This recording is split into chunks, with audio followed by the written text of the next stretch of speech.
Olá, bem-vindo a todos. Meu nome é Luiz Hanna. Vamos dar continuidade à aula de escrita musical. Hoje nós iremos falar sobre a partitura, onde se encontram as notas na partitura e também onde se encontram elas no violão. A primeira coisa que a gente deve saber já de imediato são os nomes das notas. Isso tem que estar na cabeça, tem que ser decorado e feito com muita tranquilidade, inclusive de trás para frente, e de todas as formas possíveis, começando de pontos de partida diferentes. As notas, como todos já devem ter ouvido, são Dó, Ré, Mi, Fá, Sol, Lá e Si. Logo após esse Si, continuaremos tendo Dó, Ré, Mi, e para baixo também iremos fazer a mesma relação de proporção, ou seja, a gente chegando aqui do ponto de baixo, esse Dó, se a gente descer, a gente vai encontrar o Si, Lá, Sol. E por aí vai. Então é muito importante que a gente tenha em mente que esses nomes devem sair com uma certa naturalidade. Falar tranquilamente Dó, Ré, Mi, Fá, Sol, Lá, Si, Dó, como também voltando. Dó, Si, Lá, Sol, Fá, Mi, Ré, Dó. Como vocês podem perceber, ali existem 7 notas. Por isso que nós chamamos um Dó para o outro de uma oitava. O que ocorre é que essa oitava pode existir por qualquer nota. Por isso também é importante a gente começar a treinar, falar as notas em pontos de partida diferentes. Vamos pelo Ré. Ré, Mi, Fá, Sol, Lá, Si, Dó, Ré. Ré, Dó, Si, Lá, Sol, Fá, Mi, Ré. O mesmo para o Mi. Mi, Fá, Sol, Lá, Si, Dó, Ré, Mi. Mi, Ré, Dó, Si, Lá, Sol, Fá, Mi. Ou seja, tem que estar muito claro o ponto de partida de quais notas ocorrem numa oitava de qualquer lugar que você venha sair. Se eu sair de Ré até Ré, tem que estar com uma naturalidade de falar os nomes das notas, ok? Tentem fazer isso com todas as notas do Dó até o Si. Conforme introduzimos na aula anterior, nós temos aquelas linhas na partitura que são chamadas de pauta. São 5 linhas em que vai estar denominando aonde vai estar cada uma das notas. A linha e o espaço são igualmente importantes. A nota se posiciona entre estando em cima da linha ou no espaço, e cada um deles significa uma nota. O meio são essas relações desse pentagrama nosso, dessas 5 linhas. Esse meio produz, na maioria das vezes, um registro médio em que pode ser executado no instrumento violão. Ou seja, eu tenho notas para cima e tenho notas para baixo que podem ser demonstradas na partitura. Portanto, eu conheço que na primeira linha eu tenho a nota Mi, portanto, no espaço seguinte acima eu tenho a nota Fá, portanto, na linha seguinte eu tenho a nota Sol, e assim por diante, até que a gente chegue na nota Fá, em que vai estar terminando as nossas linhas todas do pentagrama da partitura. Mas as notas continuam, tanto para baixo quanto para cima. A gente vai incluindo linhas complementares e espaços complementares. Portanto, logo acima da nota Fá, nós teremos, obviamente, o Sol, que vem posterior. Ele estará no primeiro espaço após. Para o Lá, nós criaremos mais uma linha. Continuando, indo para o Si, nós criamos mais um espaço. Continuando para chegar no Dó, nós iremos criar mais uma linha. Portanto, a leitura ela ocorre tanto para baixo do que ocorre na linha, nas 5 linhas do nosso pentagrama, quanto para cima. E sempre vai seguir essa lógica da ordem que a gente colocou entre Dó, Ré, Mi, Fá, Sol, Lá, Si, Dó e Dó, Si, Lá, Sol, Fá, Mi, Ré, Dó. sempre vai seguir isso. Portanto, olhando por baixo, a nota Mi, que é o nosso ponto inicial do pentagrama, abaixo dela, no primeiro espaço, nós teremos a nota Ré. Depois nós teremos a nota Dó. Depois nós criaremos mais um espaço para a nota Si. E depois mais uma linha para a nota Lá. E assim vai seguindo. Agora mostraremos no piano uma coisa muito curiosa. Essas notas que eu disse o nome, elas só determinam as teclas brancas. Elas não determinam o que ocorre nas teclas pretas. O que dá para se suspeitar de que existem mais notas dentro dessa oitava do que essas que a gente falou. Vamos ver quais são?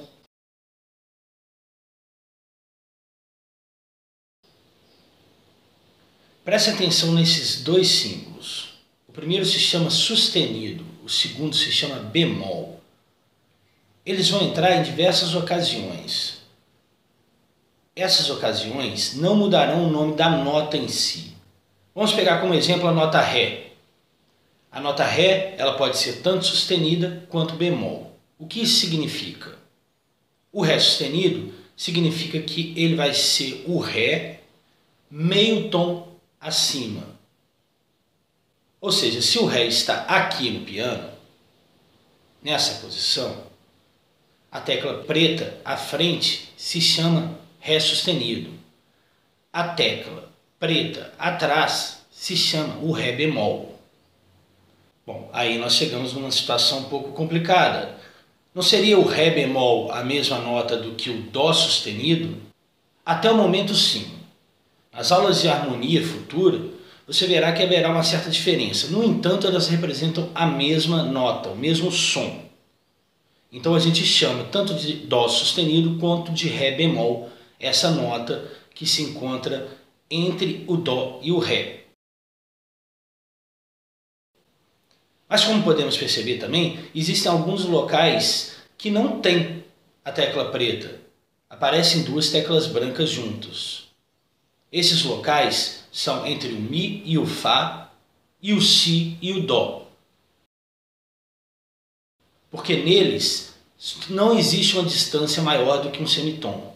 A distância deles é um semitom. Dó para o Ré tem um tom inteiro. Um tom é igual a 2 semitons.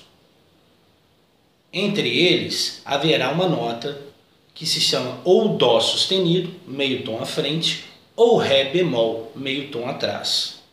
Até o momento não faremos distinção. Do Ré para o Mi também tem um tom. Portanto, também existe o Ré sustenido ou o Mi bemol. Do Mi para o Fá não existe essa distância de um tom inteiro. A distância existente é de meio tom, portanto um semitom apenas. E assim se segue continuamente do Fá para o Sol tendo um tom, o Sol para o Lá tendo um tom, o Lá para o Si tendo um tom, portanto todas elas existindo um sustenido ou um bemol. E do Si para o Dó não existe também essa distância de um tom, existe uma de semitom como ocorre do Mi para o Fá. Dessa forma, nós temos 12 sons dentro de uma oitava. E como o semitom é a distância menor que a gente usa para o piano, como também para o violão, iremos explicar agora como funciona isso no violão. E o violão, ele trabalha com a distância entre semitons continuamente. Cada um desses ferrinhos, que são os trastes, ele trabalha a distância de um semitom. Então, vamos pelo passo a passo. O violão começa contando a corda número 1, a corda de baixo, a mais aguda. O nome dela é Mi. A corda 2, logo acima, é a corda Si. A corda 3 é a corda Sol. A corda 4 é a corda Ré. A corda 5 é a corda Lá. E a corda 6, todas elas soltas, obviamente, é a corda Mi. Veja como fica na partitura.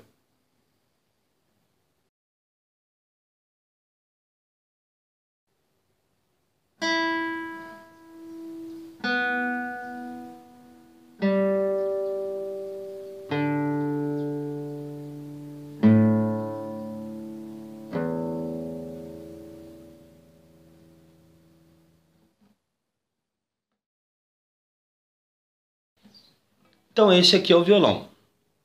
E ele tem o seu braço, as suas casas e o seu corpo, né? Seu tampo. Então existem duas formas, a gente já viu na primeira aula, que cada vez que eu desço, eu fico mais agudo. Só que essa não é a única forma do violão ficar mais agudo.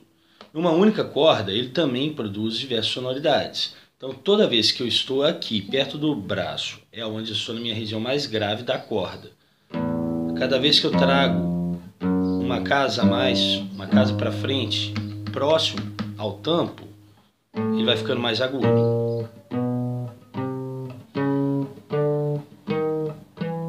Até aqui, aonde se chega no tampo, na 12ª casa, ele produz uma oitava. Ou seja, essa corda é o Mi. Quando eu chego na 12ª casa, eu tenho um Mi novamente. E ele é onde fica a região mais confortável do violão, onde ela tem melhor afinação, maior sustain, maior sonoridade. Mas ele também continua para cá, até a 19ª casa, alguns até a 20ª. E vai produzir também sonoridade, só que ela é uma sonoridade que é um pouco menos desejada. Mas toda vez que a gente vem andando do braço para o corpo, vai ficando mais agudo numa mesma corda. No entanto, como a gente disse, né, existem as cordas de baixo que em algum momento vão encontrar a mesma sonoridade da corda de cima. Então, se o Mi para o Fá só tem um semitom e cada uma dessas casas corresponde a um semitom, ou seja, para um tom eu teria que pular uma. Para um semitom é direto ao lado. Então, o que ocorre? Se a minha nota é o Mi e o Mi para o Fá só tem um semitom, o Mi é solto, o Fá vai ser na primeira casa. Logo depois vai ter o Fá sustenido. Depois o Sol. Então repare que do Fá para o Sol tem um tom, então pula-se uma casa que seria ou o Fá sustenido ou o Sol bemol. A mesma coisa vai para o Sol sustenido e depois o Lá. Como a corda de baixo também é o Lá, eles têm que ter o mesmo som. O que significa que minha sexta casa corresponde à primeira casa da corda de baixo. Se eu for para a 7ª casa da corda 6, é a mesma sonoridade da segunda casa da 5ª corda. Se eu for levando essa proporção toda, né, essa 7ª é o Si, no caso, né, a gente continuando Lá, Lá sustenido, Si. Aí só tem um semitom do Si por Dó, logo ao lado, que equivale à terceira. Depois o Dó sustenido e depois o Ré. Ou seja, Dó sustenido estaria aqui, o Ré na 5ª, que equivale à corda 4 solta. Ou seja, essa corda 6, ela produziu a sonoridade da 5ª corda em algum momento e também da 4ª corda em algum momento.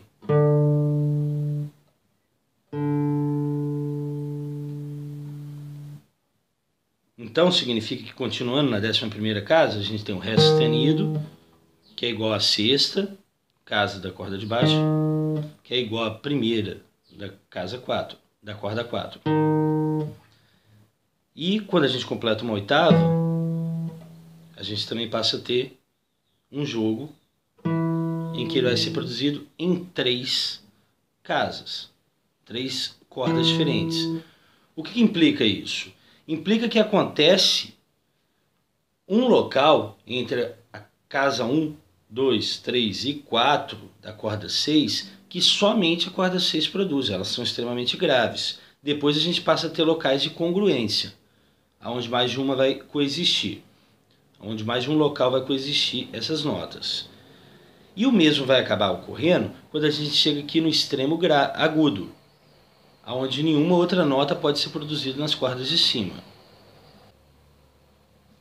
Então fica o seguinte, já para ir facilitando, né? É na quinta casa que vai ocorrer da sexta, para ter sonoridade na corda de baixo, na corda 5. É na quinta casa também da corda 5 que você vai ter a sonoridade da corda de baixo. É também na quinta casa da corda 4 que vai ter a sonoridade da corda 3 Sol. No entanto, desse Sol aqui já tem uma pequena diferença. Reparem que a corda 2 é o Si. Nós temos o Sol na terceira corda, Sol sustenido na primeira casa, o Lá sustenido e o Si na quarta casa. Então, da terceira para a segunda corda, é a quarta casa que vai equivaler à sonoridade de baixo. Já na segunda para a primeira corda, já volta a ser a quinta casa. Ou seja, a sonoridade vai ser a mesma da corda de baixo, sempre na quinta casa, com exceção da terceira corda para a segunda corda, que será na quarta casa. Bom, e o nosso violão, ele é um instrumento que é polifônico. O que isso significa? Ele faz mais de um som de uma única vez, não é igual uma flauta que só consegue fazer um som. Então eu posso fazer alguma coisa no baixo, uma melodia em outro lugar, e um acompanhamento junto, né?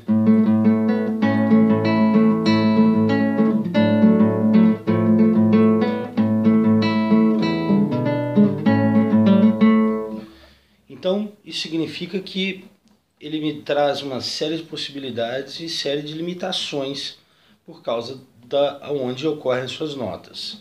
Então, vamos pegar essa simples melodia. Ela tem um Sol sustenido, um Fá sustenido e um Ré sustenido. Como a gente pode ver, não tem nenhuma corda solta, né? Não tem nenhuma das cordas soltas, é o Sol sustenido, nem o Fá sustenido, nem o Ré sustenido. Portanto, a gente só vai ter posições presas e a gente tem as seguintes opções, né, com essa melodia. Na primeira posição aqui, né, casa 4. Então, usando a corda 1, casa 4, casa 2, subindo a corda para a corda 2, para casa 4 também. A gente pode estar trazendo aqui já para a segunda corda também, faz a mesma melodia, o mesmo som. Nós temos também a opção aqui.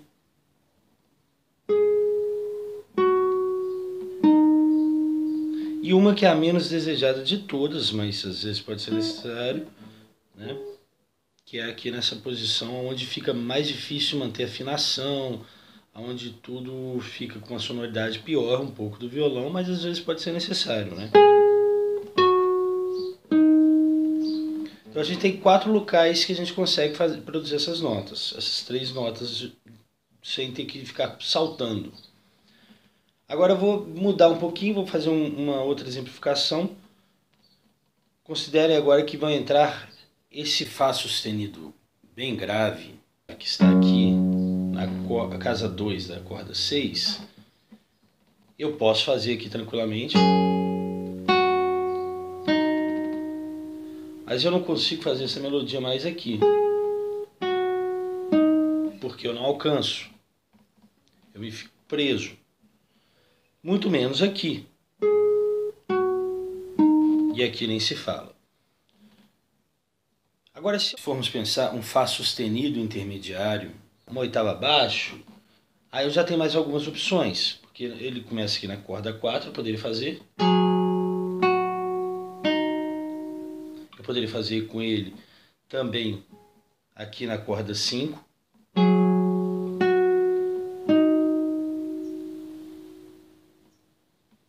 Poderia ainda na corda 5 também fazer aqui. Poderia pensar nele aqui. Aí aqui eu teria 2 opções também de desenho. e essa que por mais seja menos desejada, é também possível. Então, quando ele está na área intermediária, ele me traz muito mais opções do que quando ele está na área extremamente grave. Agora vamos botar mais duas oitavas acima, né? Porque uma das oitavas é logo esse Fá, né? A oitava direta desse. Então, uma bem do extremo agudo, né? Que seria aqui.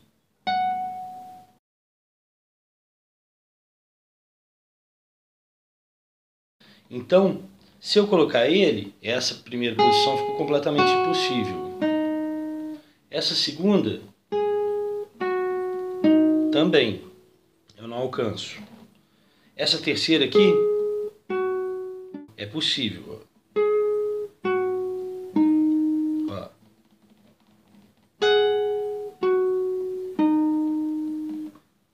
E aqui também seria possível.